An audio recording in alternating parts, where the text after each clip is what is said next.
Good day everyone. For today's video, we will talk about replace and substitute function. Ano nga bang pinagkaiba ng dalawang function na to? And saan nga ba siya dapat gamitin?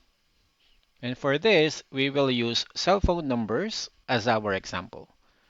And for example, gusto nating palitan yung 0, yung first na 0, ng country code, which is plus 63. And we will start with the substitute function.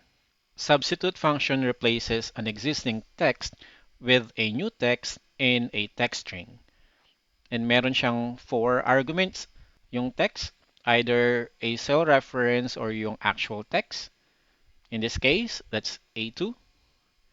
Yung old text, ito yung existing text doon sa text natin na gusto mong i-replace. In this case, yung 0 na nasa unahan. Yung new text is yung text na gusto mong ipalit doon sa old text. And we want to add 63. And since this is a text, enclose natin with hyphen. And then instance number, this is optional pero importante ito when using substitute.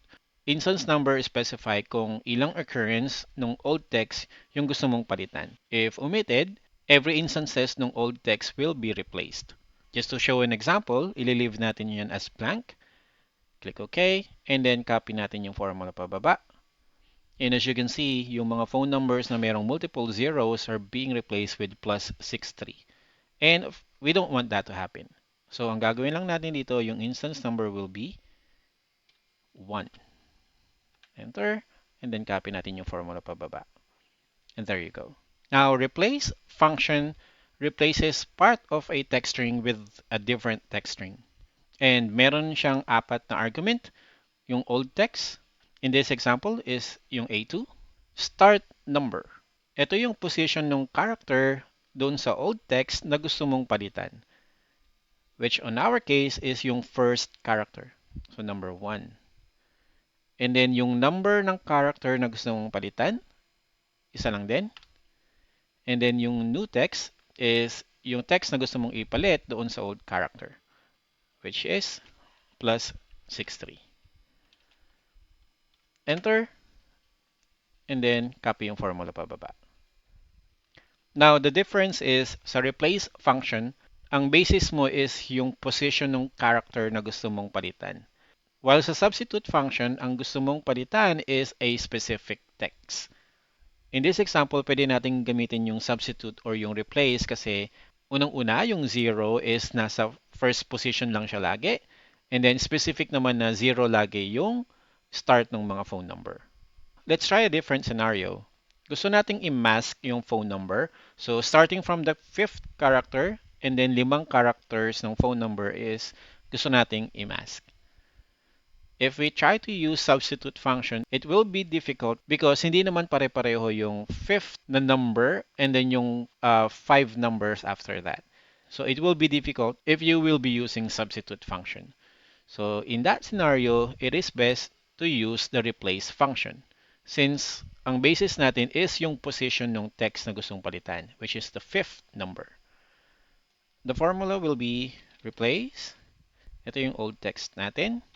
Start number, yung fifth na number. And then number of characters, 5 characters. And then yung new text natin will be 5 din na asterisk. Pwede namang 4, pwedeng isa lang. Depende na rin sa inyo yun. Close and enter. Copy yung formula pababa. And there you go. Now, another scenario is gusto nating palitan yung 0 ng /0.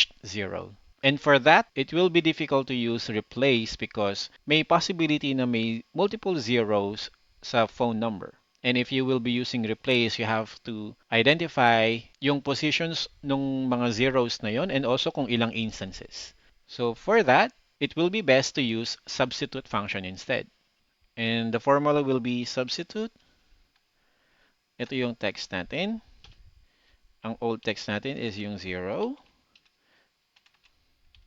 And then ang new text natin is yung /0. And then leave natin as blank yung instance because we want to replace every instances. Close, enter, and then copy yung formula pababa. And there you go.